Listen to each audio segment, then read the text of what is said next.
Hi TikTok! My name is Katie and I had stage 3 breast cancer.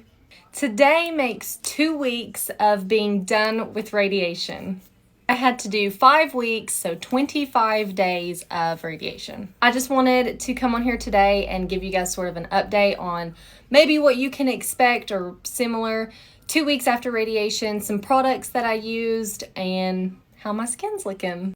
My radiation therapists were super great, so they let me take a video. This is sort of what you can expect during treatment. This is literally it. Of course, it's sped up, but I was honestly there for maybe 15 minutes at a time. It was absolutely no thing but a chicken wing. As a matter of fact, I usually fell asleep during treatment.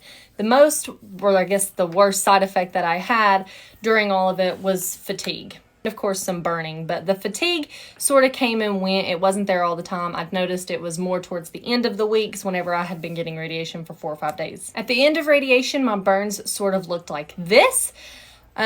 Nothing too terrible. I didn't have like blisters or open wounds or anything like that, but the burns in my armpit were especially uncomfortable. Now you can see my skin on the chest has started to peel along with the skin on my back. So that's super fun. My armpit actually started peeling like 3 days after finishing radiation. It now looks like this. So the most part of it has peeled and now it's kind of hanging out. So now I'm going to show you some products that I used. There's a lot, prepare yourself. I got radiation at 2:15 every day, so I would put all of these lotions and potions and creams and oils on in the morning, and then I would go to work. When I got off work, I would get radiation, and then I would go home and grease up again. They told me not to put anything on at least 2 hours before radiation because it can act as an accelerant and increase your likelihood of burning. So don't do that. If you're going to put something on before you go in the day, make sure it's hours and hours beforehand so your skin has time to absorb it.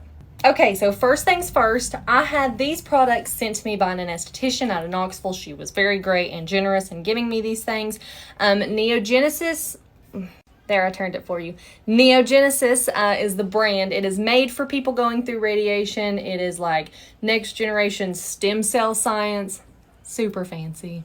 But so I started with the moisturizing mist. I would then use the recovery serum by them. I just felt like it was really helpful. I don't know why, but I really liked it. Then I used an intensive moisturizer. It's just like a really strong lotion. It felt really creamy, soft, soothing. It wasn't something you'd like scrub in.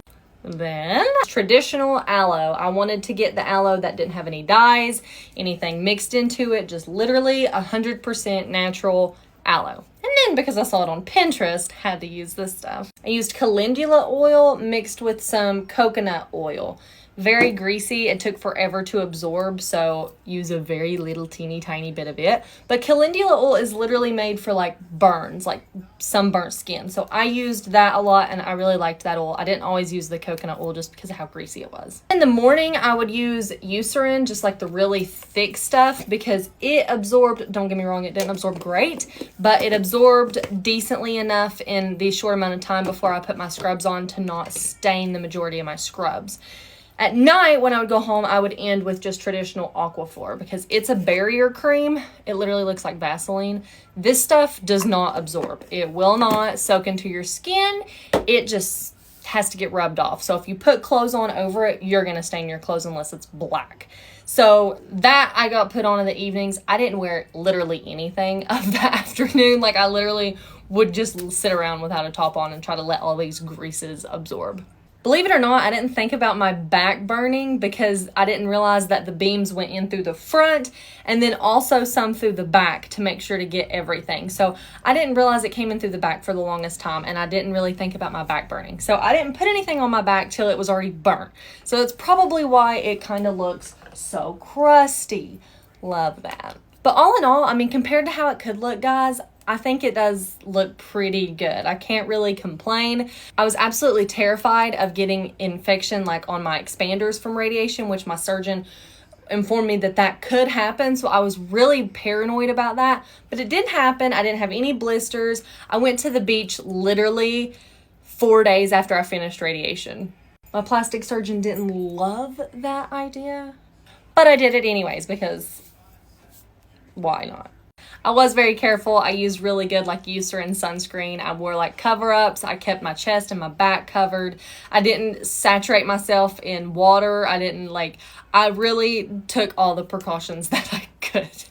Sorry this was so long though, guys. I really tried to make it short and sweet, but that did not happen. There's a lot of stuff to go through. Again, you don't have to go use all these things. That's just what I used, and it worked pretty well for me. Of course, 25 days of radiation, you're going to have some problems, but some skin problems. But that was it. And I feel like this little bit of peeling is a small price to pay to live a long, healthy life, which is what's going to happen. So if you're going through radiation or someone that you love is, you could share this with them and hope that these products help them too. But good luck, guys, and I hope it goes as well for you guys too.